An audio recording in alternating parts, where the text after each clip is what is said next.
Paz y bien, Fray Volantino. Paz y bien. ¿Cuál es el mensaje vocacional que nos quieres dar hoy? Hoy hablaremos del discernimiento vocacional 8. Y para ser preciso, el 8.10, según algunos consejos que nos han dicho en Roma algunos años atrás, cuando he terminado la maestría.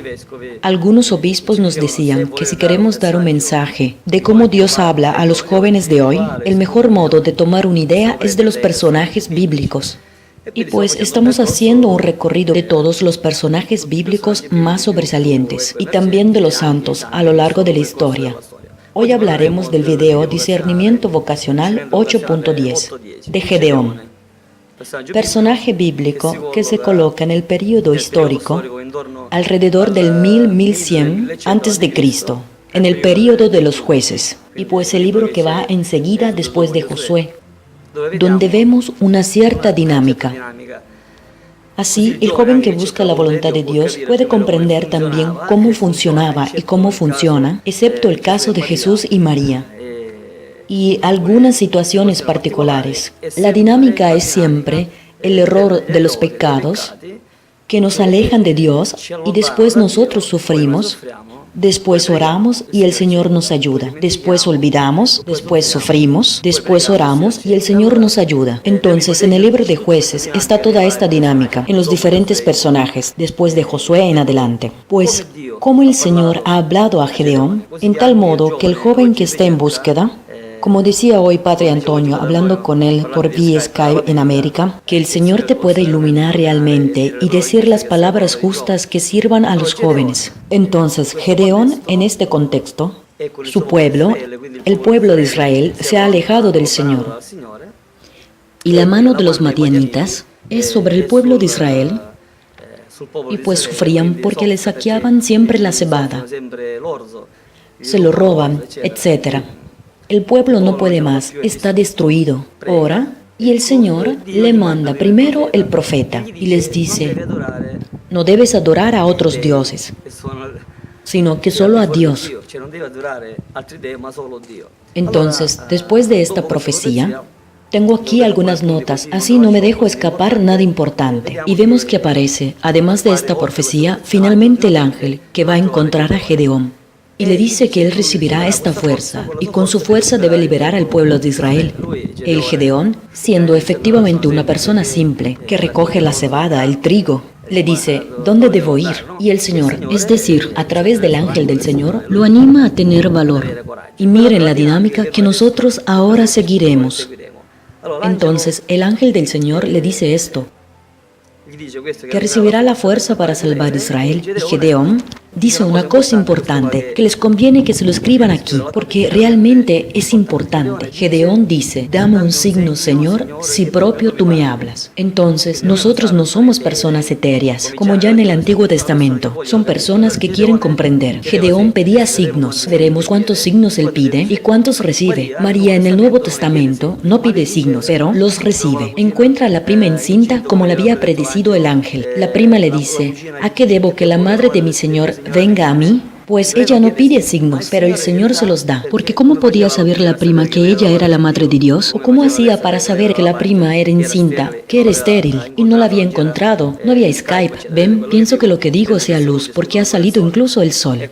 Luz inmortal, no una luz así. Entonces, Gedeón pide, inspirado por el Señor, un signo. Dame un signo si propio tú me hablas. El ángel del Señor le dice de poner panes ácimos. Esto puede ser también una visión, no le explica bien la Biblia. Pero él toma estos panes ácimos, los pone sobre la piedra,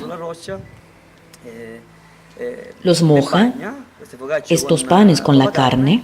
El ángel extiende el bastón y la carne, junto con los panes, viene consumada. Gedeón comprende que esto es un signo, pero vean cómo el hombre es siempre en camino por dudar. ¿Quién sabe? Puede ser. ¿Será que era esto realmente? ¿Que realmente era un signo de Dios? Etcétera. Y el Señor continúa a hablar. Ahora, Gedeón, tú debes ir a destruir el palo de los dioses extranjeros.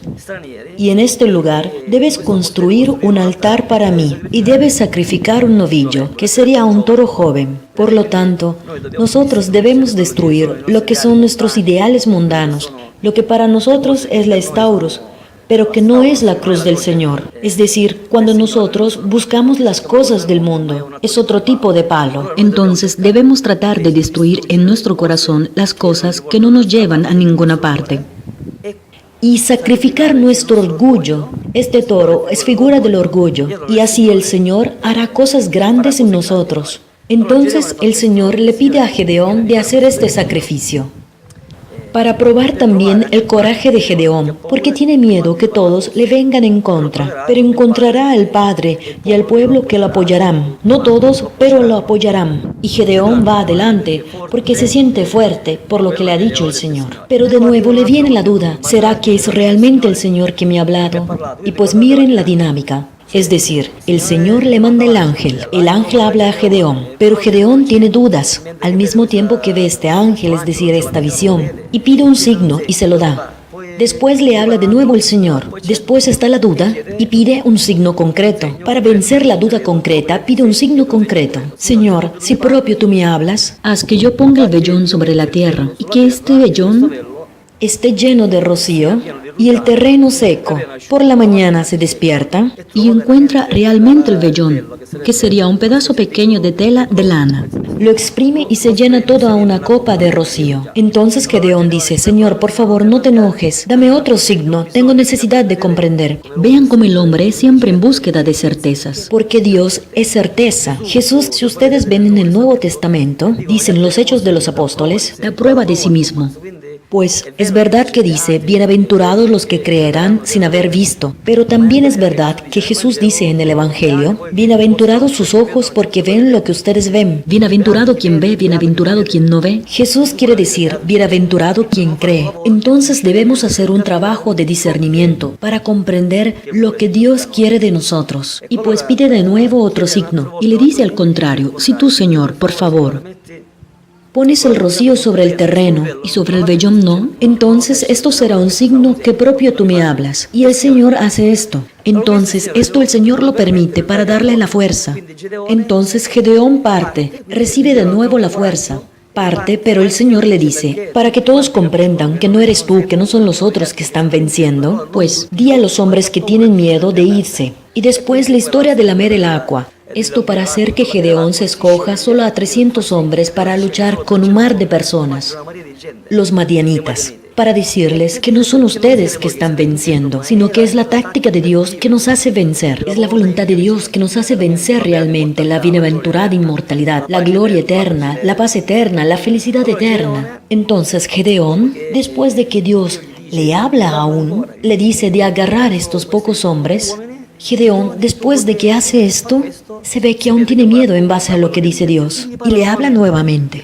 Gedeón, si aún tienes miedo, entonces, levántate y ve al campo del enemigo, y mira tú mismo. Después recibirás vigor, después de lo que vendrás, y entonces podrás hacer la guerra. Gedeón se levanta de noche, va al campo del enemigo, y sin hacerlo de propósito, encuentra a dos del campo enemigo, de los madianitas, que hablaban, y uno dice al otro, ¿sabes? Esta noche he hecho un sueño, donde he visto un gran pan de cebada que caía en nuestro campamento, y destruía nuestras tiendas.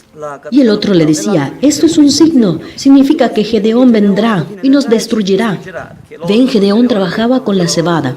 Ven, ellos mismos interpretaron la visión.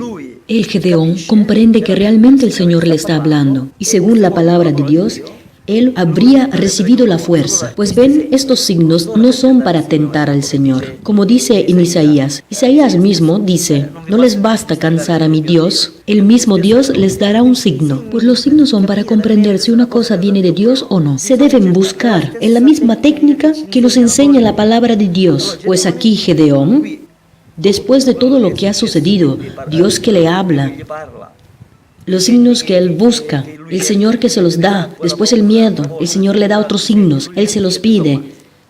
En resumen, lo importante es ser sinceros con Dios y buscar su voluntad. Si no, no comprendemos qué cosa es la voluntad de Dios.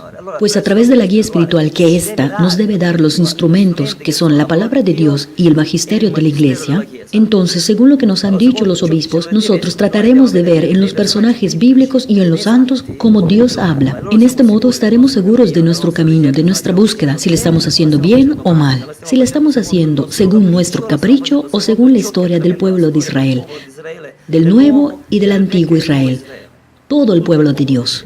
Entonces el Catecismo de la Iglesia Católica, San Juan Pablo II, lo ha dedicado a los obispos, sacerdotes, consagrados, consagradas, religiosos, religiosas, y a los fieles, a todos los laicos. El Catecismo de la Iglesia Católica dice: para estar seguros que una cosa viene de Dios, uno se debe confrontar con la Escritura, con los santos y con la propia conciencia. En este modo no se puede equivocar. Pues yo les he dado pequeñas cosas para saborear. La vida de Gedeón la pueden controlar, es en el capítulo 6 del libro de Jueces, y así ven que lo que les he dicho yo está escrito mucho mejor. Yo les he dicho lo que podía, pero he tratado de darles de las pequeñas llaves de lectura que a mí al inicio me han servido. Porque realmente el hombre, el intelecto del hombre, necesita acoger. Nosotros no somos solo corazón, sino que también cabeza. Fides y ratio, es decir, la fe y la razón son las dos alas del espíritu. Decía San Juan Pablo II, que ayudan al hombre a elevarse hacia la contemplación de la verdad. ¿Y cuál es la mejor verdad, sino aquella de buscar la voluntad de Dios, de la cual Jesús ha dicho: no quien me dice, Señor, Señor, entrará en el reino de los cielos, sino que entrará solamente quien hace la voluntad de mi Padre. ¿Y cómo se comprende esta voluntad de Dios? Viene Jesús a casa y te dice: hola, yo te explico la voluntad de Dios. Se hace esto y esto y esto. Si antes no se ora, no se comprende. Si uno no se mete en camino para buscarla, no la comprende, pues uno se mete en camino con personas que tal vez están más adelante en el camino y que nos indican los instrumentos que el mismo Dios nos ha indicado. La palabra. El mismo Jesús decía al respecto de Moisés: si no creen en sus escritos, ¿cómo pueden creer en mi palabra? Pues toda la Biblia, todo el magisterio de la Iglesia, dirá Ratzinger, recordando la Dei Verbum 10, 11 y 12, entonces la analogía de la fe puesta toda junta, porque no se puede contradecir ni la palabra de Dios. A veces puede parecer contradictoria, pero no lo es. Es así de propósito, porque Pío XII decía que el Señor permite esto para ver si nosotros nos creemos todo o razonamos con nuestra cabeza. De este modo, el magisterio, que no se puede contradecir, pues todo esto en la analogía de la fe nos hace y nos da la garantía, nos hace realmente buscadores de la voluntad de Dios y nos da la garantía que nosotros estamos caminando bien. Y sea como Gedeón y varios personajes bíblicos, Storia Sanctorum, que recorreremos en este video de discernimiento vocacional 8. Pase bien y deseos de santidad en la esperanza de poder haber estado un poco de ayuda. Si ustedes tienen necesidad, pueden escribir frailespobres.net. Están los diferentes correos electrónicos, pueden escribir. En base a los límites de tiempo les responderán. Pase bien.